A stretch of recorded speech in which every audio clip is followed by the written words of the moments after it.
নমস্কার, দেবনা চ্যানেলের পক্ষ থেকে সমস্ত বন্ধুদেরকে জানাই স্বাগত।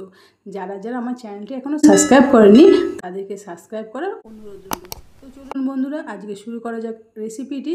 আজকে খুবই ইউনিক একটি রেসিপি আপনাদের সঙ্গে শেয়ার করব, যেটা আমি বাড়িতে প্রায় সময় তৈরি করে থাকি। এখানে আমি একটা বাটিতে 1 কাপ সুজি নিয়ে নিয়েছি আর স্বাদ অনুযায়ী একটু লবণ নিয়ে নিয়েছি। সুজি আর লবণটা ভালো করে শুকনো অবস্থায় মিশিয়ে নিচ্ছি। এবার এর মধ্যে দিয়ে দেব জল। খুব অল্প অল্প করে জল দিয়ে সুজিটাকে মেখে নেব। আপনারা কিন্তু একবারে জলটা ঢেলে দেবেন না, তাহলে কিন্তু সুজির মাখাটা পাতলা হয়ে যাবে। খেয়াল রাখতে হবে সুজি মাখাটা যেন এখানে একটু শক্ত শক্ত থাকে। দেখুন, এইভাবে আমি আস্তে আস্তে করে জল ঢেলে সুজিটাকে মেখে নিচ্ছি। আমি এখানে হাফ কাপের থেকেও কম জল নিয়েছি। এবার আস্তে আস্তে করে সুজিটাকে দেখুন এইভাবে শক্ত করে মেখে নিয়েছি। এবার সুজি তো জল সোপ করে নেবে, সেই জন্য সুজিটাকে 10 মিনিট রেস্টে রেখে দেব। ফিরে আসলাম 10 মিনিট পরে। দেখুন সুজিটা অনেকটা ফুলে গেছে আর বেশ শক্ত শক্ত হয়ে আছে সুজিটা। ঠিক এইভাবেই কিন্তু সুজিটাকে তৈরি করে নিতে হবে। আর এখানে নিয়েছি একটা বড় সাইজের সেদ্ধ করা আলু। আলুটাকে সেদ্ধ করে ফ্রিজে রেখে দিতে হবে ঠান্ডা হওয়ার জন্য। এবার আলুটা ঠান্ডা হয়ে গেছে, আমি খোসা ছাড়িয়ে আলুটাকে একটা গ্রেটারের সাহায্যে গ্রেট করে নিয়েছি। এটা কিন্তু সুজির সঙ্গে গ্রেট করে নিচ্ছি। দেখুন বন্ধুরা, আলুটা গ্রেট করা হয়ে গেছে। এবার পুরো আলুটাকে ভালো করে সুজির সঙ্গে দিয়ে দিলাম। এবার এই আলু আর সুজির মিশ্রণের মধ্যে দিয়ে দেব কর্নফ্লাওয়ার। আমি এখানে 3 চামচ কর্নফ্লাওয়ার দিয়ে দিচ্ছি।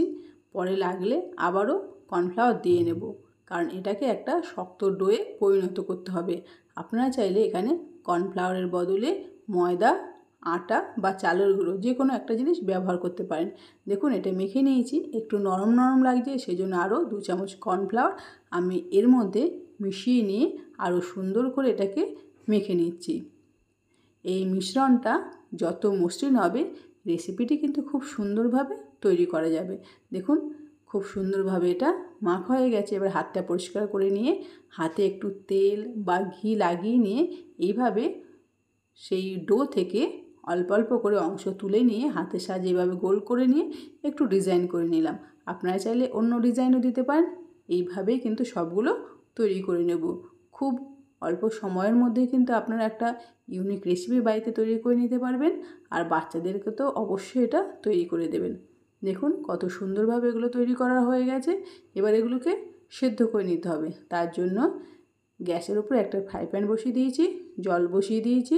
জলটা একটু ফুটে উঠতে এর মধ্যে লবণ আর একটু সাদা তেল দিয়ে এর মধ্যে যে আলু, সুজি, কর্নফ্লাওয়ারের মিশ্রণ তৈরি করে যেগুলো তৈরি করে নিয়েছি সেগুলোকে দিয়ে দিলাম।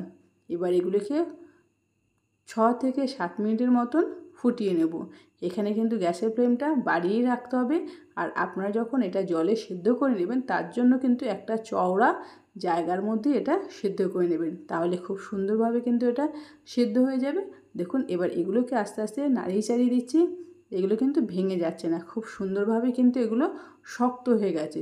আবার শক্ত বলতে কিন্তু একদম হার্ড হয়ে যায়নি, এগুলো নরম আছে, কিন্তু এগুলো ভেঙে যাচ্ছে না। খুব সুন্দর একটি ইউনিক রেসিপি। বন্ধুরা, আপনারা কিন্তু অবশ্যই এটা বাড়িতে তৈরি করবেন। এবার এগুলোকে তুলে নেওয়ার পালা। সেই জন্য একটা বাটিতে বরফ আর জল দিয়ে নিয়েছি।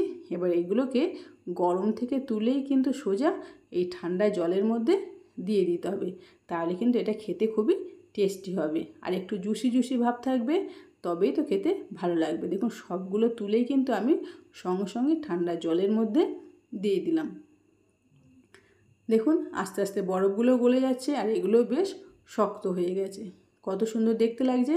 আর একটা আমি আপনাদেরকে দেখিয়ে দিচ্ছি। দেখুন, এমনি নরম কিন্তু ভেঙে যাচ্ছে না, খুব সুন্দর লাগছে। এবার এই ঠান্ডা জল থেকে এগুলোকে তুলে নেব। ভালো করে জল ছড়িয়ে নিয়ে এগুলোকে একটা চওড়া থালার মধ্যে ছড়িয়ে দেব, যাতে একটুও জল না থাকে। আর যেটুকু জল থাকবে এগুলো যাতে শুকিয়ে যায়। দেখুন, এইভাবে সবগুলো ছড়িয়ে দিয়েছি। এবার এগুলোকে তৈরি করে নিতে হবে। তার জন্য ফ্রাই প্যানে একটু সাদা তেল দিয়ে দিয়েছি। এর মধ্যে দিয়ে দিলাম 5-6টা রসুন কুচি। রসুনটা একটু হালকা লাল করে ভেজে নিয়ে এর মধ্যে দিয়ে দেব পেঁয়াজ কুচি। সাধারণত আমরা যেভাবে পাস্তা বা চাউমিন রান্না করি ঠিক সেইভাবে এটা তৈরি করে নিতে হবে। পেঁয়াজ আর কাঁচা লঙ্কা দিয়ে দিলাম। এবার এগুলোকে একটু লাল লাল করে ভেজে নেব। আবার খুব বেশি ভেজে কিন্তু এগুলোকে নরম করে নেব না, যাতে একটু ক্রাঞ্চি ভাব থাকে সেদিকটাও খেয়াল রাখতে হবে। এবার দিয়ে দিচ্ছি গাজর, ক্যাপসিকাম কুচি, এগুলোকে আমি চৌকো চৌকো করে কেটে নিয়েছি। এগুলোকেও পেঁয়াজের সঙ্গে ভেজে নেব। এই সবজিগুলোকেও কিন্তু একদম নরম করে নেব না, একটু শক্ত শক্ত থাকবে, মুখে পড়লেই যেন একটা ক্রাঞ্চি ভাব থাকে সেরকমভাবে এগুলোকে ভেজে নেব। এর মধ্যে দিয়ে দিলাম স্বাদ অনুযায়ী লবণ, একটু হলুদ গুঁড়ো, একটু লঙ্কার গুঁড়ো, সব কিছু দিয়ে সবজিগুলোকে আবার একটু ভেজে নিচ্ছি। কিন্তু খেয়াল রাখতে হবে সবজিগুলো যাতে একদম নরম হয়ে নেতিয়ে না যায়। এইভাবে 5 থেকে 6 মিনিটের মতো ভেজে নেওয়ার পরে দিয়ে দিলাম গোলমরিচের গুঁড়ো। গোলমরিচের গুঁড়ো দিলে কী হবে, একটু ঝাল ঝাল লাগবে, খেতে কিন্তু খুবই টেস্টি হবে। গোলমরিচের গুঁড়োটা দিয়ে 2 মিনিটের মতো ভেজে নিয়েছি।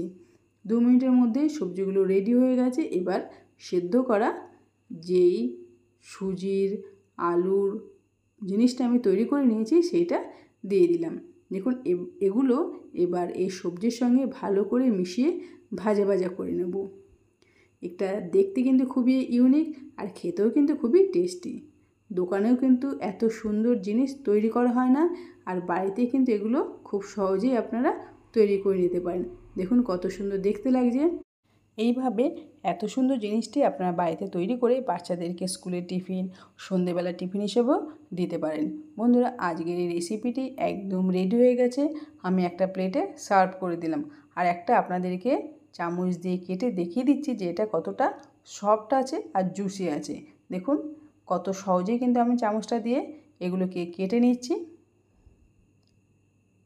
আর খেতেও কিন্তু খুবই টেস্টি। বন্ধুরা, আজকের রেসিপিটি আপনাদের কেমন লাগলো অবশ্যই কমেন্টস করে জানাবেন। ভালো লাগলে একটা লাইক করবেন। Thank you.